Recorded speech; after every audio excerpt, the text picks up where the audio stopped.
بسم الله الرحمن الرحيم. ألف لام را تلك آيات الكتاب المبين إنا أنزلناه قرآنا عربيا لعلكم تعقلون نحن نقص عليك أحسن القصص بما أوحينا إليك هذا القرآن وإن كنت من قبله لمن الغافلين إذ قال يوسف لأبيه يا أبت إني رأيت 11 كوكبا والشمس والقمر رأيتهم لي ساجدين قال يا بني لا تقصص رؤياك على إخوتك فيكيدوا لك كيدا إن الشيطان للإنسان عدو مبين وكذلك يجتبيك ربك ويعلمك من تأويل الأحاديث ويتم نعمته عليك وعلى آل يعقوب كما أتمها على أبويك من قبل إبراهيم وإسحاق إن ربك عليم حكيم لقد كان في يوسف وإخوته آيات للسائلين إذ قالوا ليوسف وأخوه أحب إلى أبينا منا ونحن عصبة إن أبانا لفي ضلال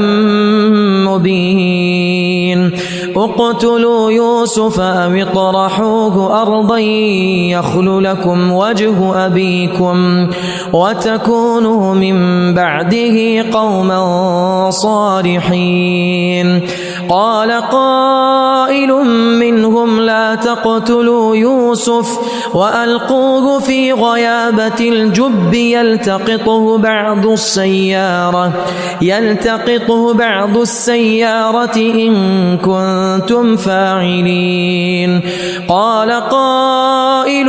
منهم لا تقتلوا يوسف وألقوه في غيابة الجب يلتقطه بعض السيارة إن كنتم فاعلين قالوا يا أبانا ما لك لا تأمنا على يوسف وإنا له لناصحون أرسله معنا غدا يرتع ويلعب وإنا له لحافظون قال إني ليحزنني أن تذهبوا به وأخاف أن يأكله الذئب وأنتم عنه غافلون قالوا لئن أكله الذئب ونحن عصبة إنا إذا لخاسرون فلما ذهبوا به وأجمعوا أن يجعلوه في غيابة الجب وأوحينا إليه لتنبئنهم بأمرهم هذا وهم لا يشعرون وجاءوا أباهم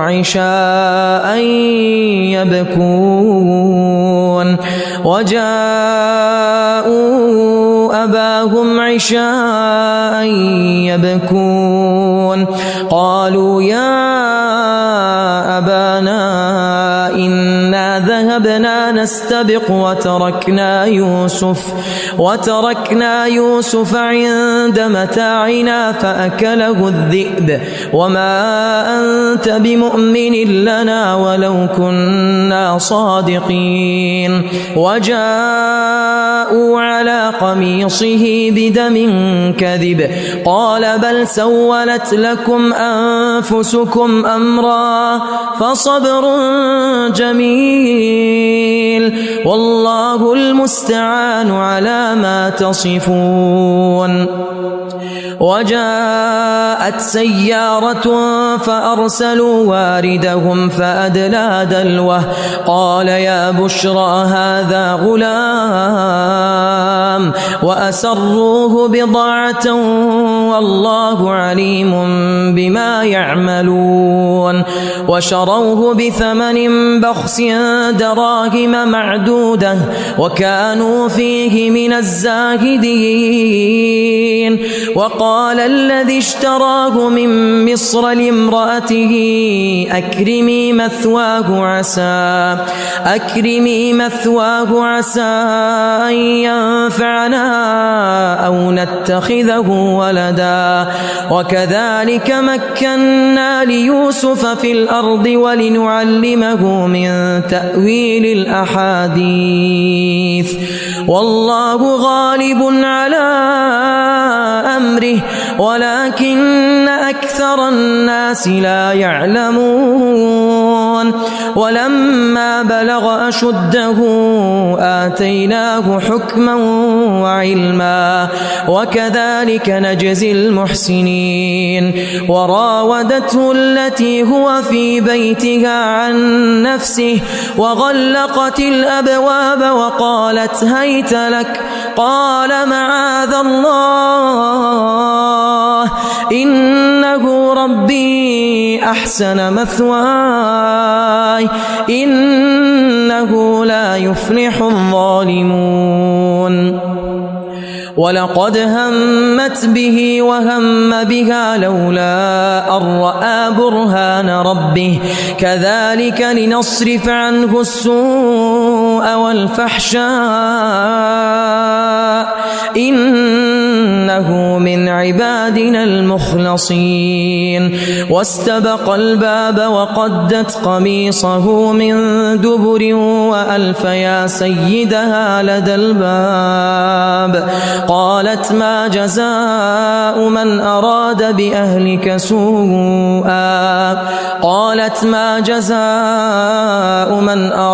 بأهلك سوءا إلا أن يسجن أو عذاب أليم. قال هي راودتني عن نفسي وشهد شاهد من أهلها إن كان قميصه قد من قبل فصدقت وهو من الكاذبين وإن كان قميصه قد من دبر فكذبت وهو من الصادقين. فلما رأى قميصه قد من دبر قال إنه من كيدكن إن كيدكن عظيم. يوسف أعرض عن هذا واستغفري لذنبك إنك كنت من الخاطئين. وقال نسوة في المدينة امرأة العزيز تراود فتاها عن نفسه قد شغفها حبا إنا لنراها في ضلال مبين. فلما سمعت بمكرهن أرسلت إليهن وأعتدت لهن متكئا وآتت كل واحدة منهن سكينا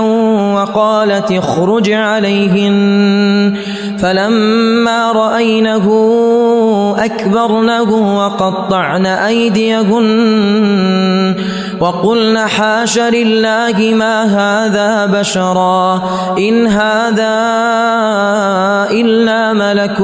كريم. قالت فذلكن الذي لمتنني فيه ولقد راودته عن نفسه فاستعصم ولئن لم يفعل ما آمره ليسجنن وليكون من الصاغرين. قال رب السجن أحب إلي مما يدعونني إليه وإلا تصرف عني كيدهن أصب إليهن وأكن من الجاهلين فاستجاب له ربه فصرف عنه كيدهن إنه هو السميع العليم ثم بدا لهم من بعد ما رأوا الآيات ليسجننه حتى حين ودخل معه السجن فتيان قال أحدهما إني أراني أعصر خمرا وقال الآخر إني أراني أحمل فوق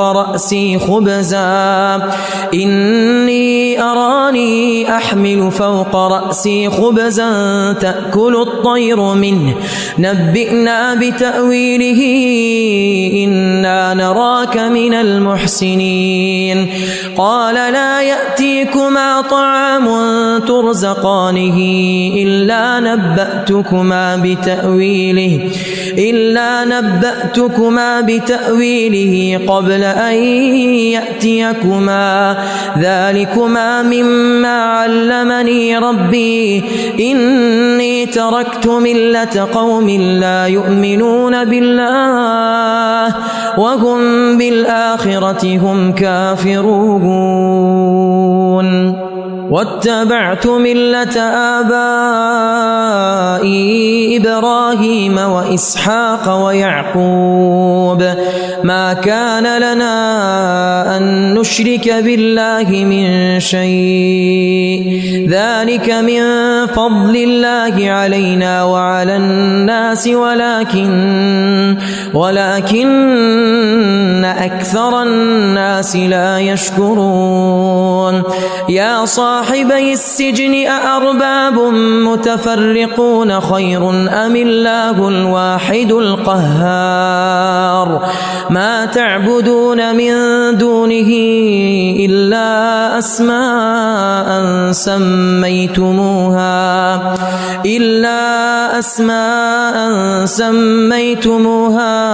أنتم وآباؤكم ما أنزل الله بها من سلطان إن الحكم إلا لله أمر أن لا تعبدوا إلا إياه ذلك الدين القيم ولكن أكثر الناس لا يعلمون يا صاحبي السجن أما أحدكما فيسقي ربه خمرا وأما الآخر فيصلب فتأكل الطير من رأسه قضي الأمر الذي فيه تستفتيان وقال للذي ظن أنه ناج منه اذكرني عند ربك فأنساه الشيطان ذكر ربه فلبث في السجن بضع سنين وقال الملك إني أرى 7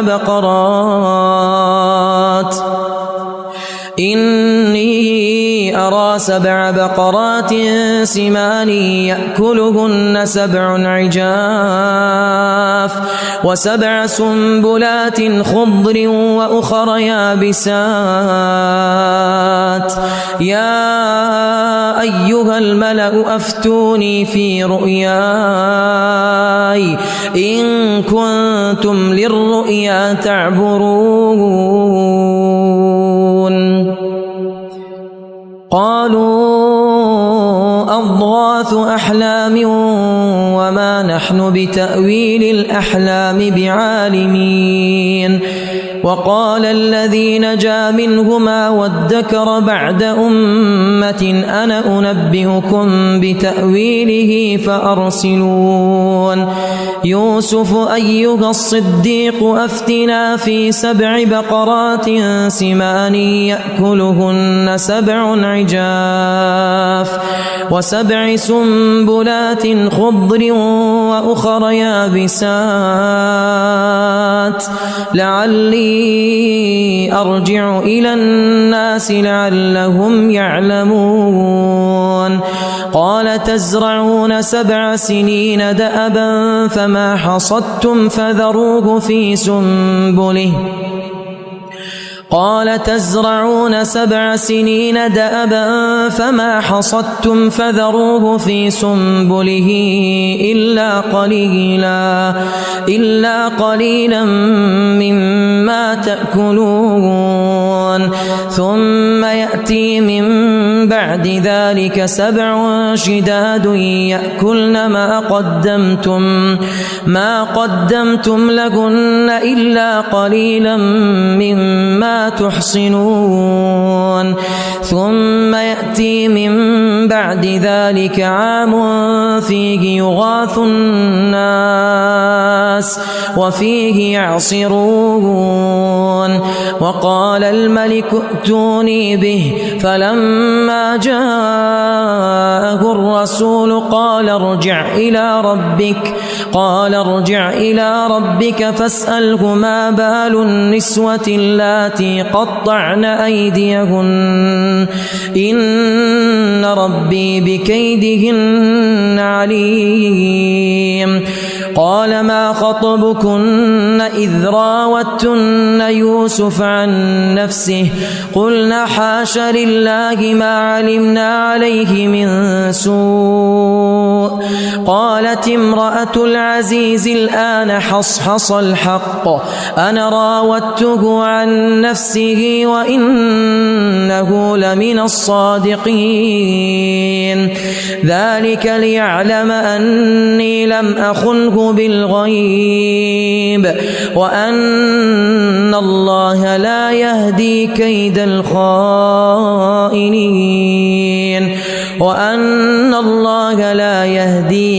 الخائنين وما أبرئ نفسي إن النفس لأمارة بالسوء إلا ما رحم ربي إن ربي غفور رحيم وقال الملك ائتوني به أستخلص لنفسي فلما كلمه قال إنك اليوم لدينا مكين أمين قال اجعلني على خزائن الأرض إني حفيظ عليم وكذلك مكنا ليوسف في الأرض يتبوأ منها حيث يشاء نصيب برحمتنا من نشاء ولا نضيع أجر المحسنين ولأجر الآخرة خير للذين آمنوا وكانوا يتقون وجاء إخوة يوسف فدخلوا عليه فعرفهم وهم له منكرون ولما جهزهم بجهازهم قال ائتوني بأخ لكم من أبيكم ألا ترون أني أوفي الكيل وأنا خير المنزلين فإن لم تأتوني به فلا كيل لكم عندي ولا تقربون قالوا سنراود عنه أباه وإنا لفاعلون وقال لفتيانه اجعلوا بضاعتهم في رحالهم لعلهم يعرفونها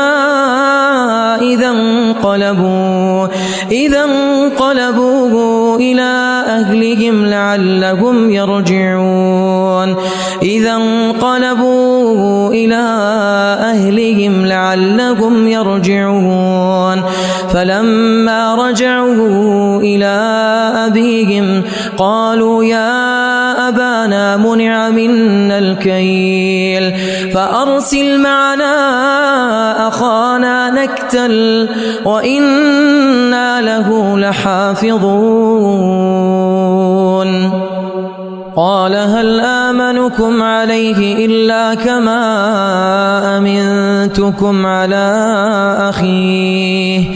على أخيه من قبل فالله خير حافظا وهو أرحم الراحمين ولما فتحوا متاعهم وجدوا بضاعتهم ردت إليهم قالوا يا أبانا ما نبغي هذه بضاعتنا ردت إلينا ونمير أهلنا ونحفظ أخانا ونزداد كيل بعير ذلك كيل يسير قال لن أرسله معكم حتى تؤتون موثقا من الله لتأتونني به إلا أن يحاط بكم فلما آتوه موثقهم قال الله على ما نقول وكيل وقال يا بني لا تدخلوا من باب واحد وادخلوا من أبواب متفرقة وما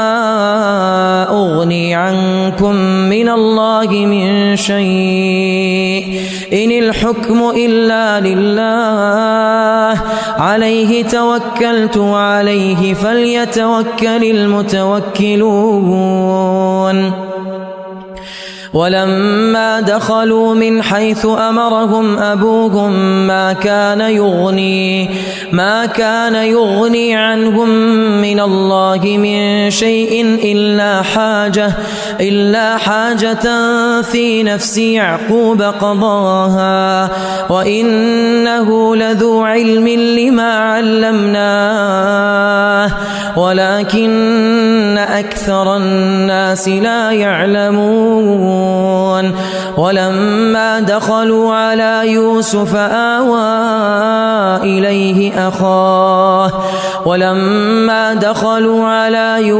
آوى إليه أخاه قال إني أنا أخوك فلا تبتئس بما كانوا يعملون فلما جهزهم بجهازهم جعل السقاية في رحل أخيه ثم أذن مؤذن أيتها العير إنكم لسارقون قالوا وأقبلوا عليهم ماذا تفقدون قالوا نفقد صواع الملك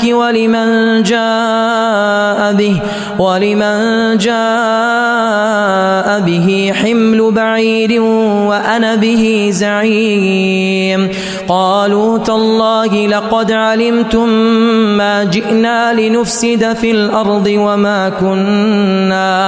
وما كنا سارقين قالوا فما جزاؤه إن كنتم كاذبين قالوا جزاؤه من وجد في رحله فهو جزاؤه كذلك نجزي الظالمين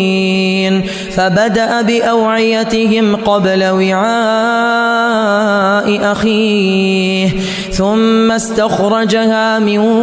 وعاء أخيه كذلك كدنا ليوسف ما كان ليأخذ أخاه في دين الملك إلا أن يشاء الله نرفع درجات من نشاء وفوق كل ذي علم عليم قالوا إن يسرق فقد سرق أخ له من قبل فأسرها يوسف في نفسه ولم يبدها لهم قال أنتم شر مكانا والله أعلم بما تصفون قالوا يا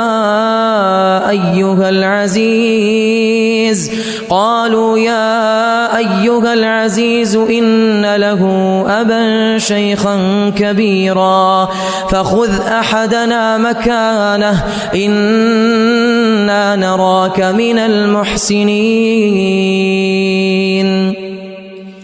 قال معاذ الله أن نأخذ إلا من وجدنا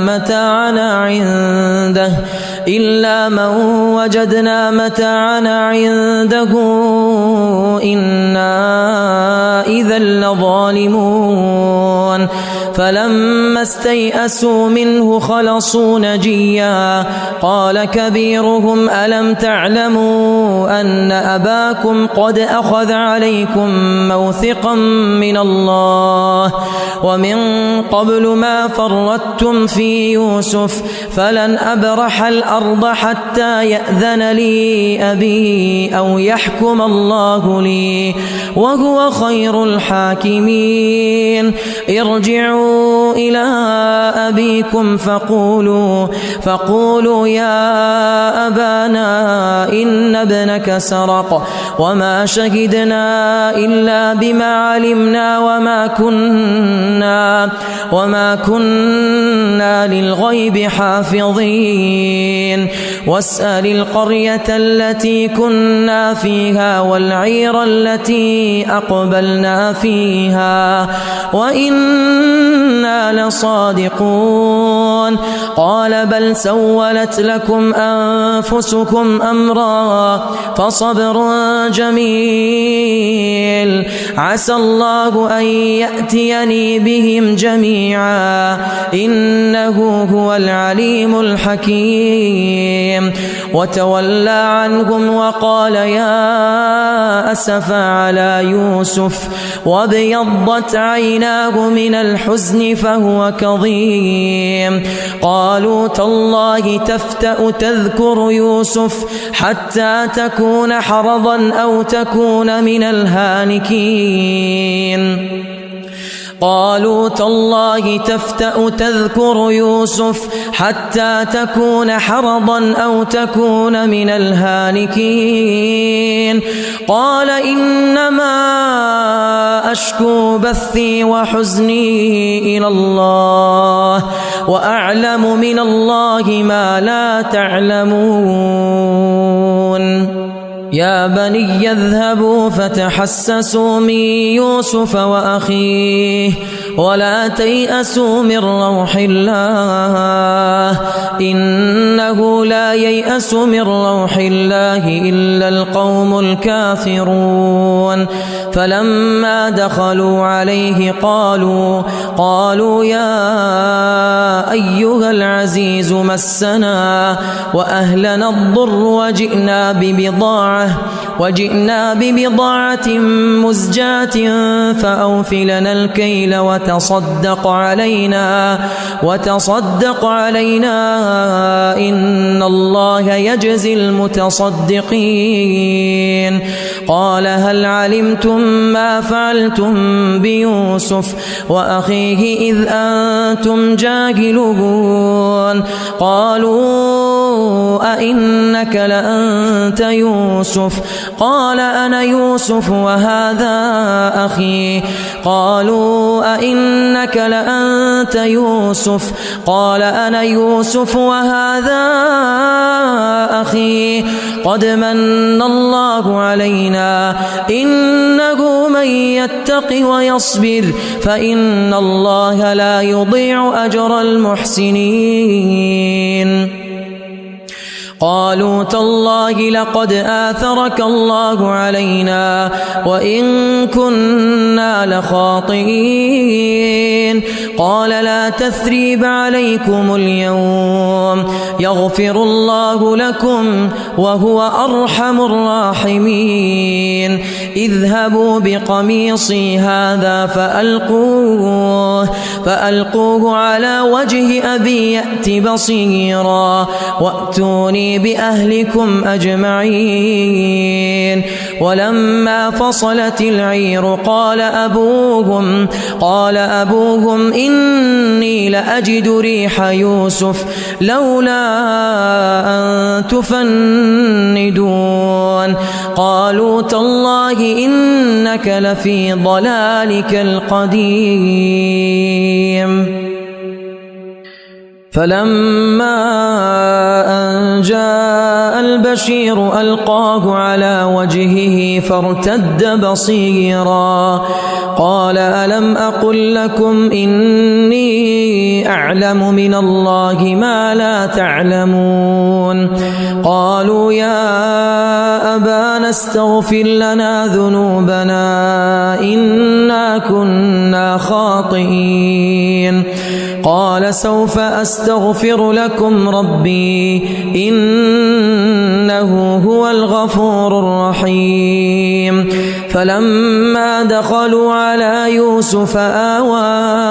إليه أبويه وقال ادخلوا مصر إن شاء الله آمنين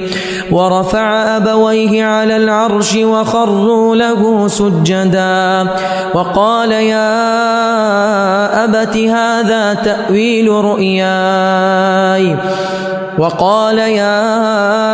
أبت هذا تأويل رؤياي من قبل قد جعلها ربي حقا وقد أحسن بي إذ أخرجني من السجن وجاء بكم من البدو من بعد أن نزغ الشيطان بيني وبين إخوتي إن ربي لطيف لما يشاء إنه هو العليم الحكيم رب قد آتيتني من الملك وعلمتني من تأويل الأحاديث فاطر السماوات والأرض أنت وليي في الدنيا والآخرة توفني مسلما وألحقني بالصالحين ذلك من أنباء الغيب نوحيه إليك وما كنت لديهم إذ أجمعوا أمرهم وهم يمكرون وما أكثر الناس ولو حرصت بمؤمنين وما تسألهم عليه من أجر إن هو إلا ذكر للعالمين وكأي من آية في السماوات والأرض يمرون عليها وهم عنها معرضون وما يؤمن أكثرهم بالله إلا وهم مشركون أفأمنوا أن تأتيهم غاشية من عذاب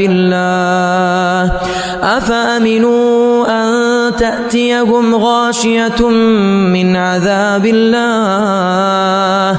أو تأتيهم الساعة بغتة وهم لا يشعرون قل هذه سبيلي أدعو إلى الله على بصيرة أنا ومن اتبعني وسبحان الله وما أنا من المشركين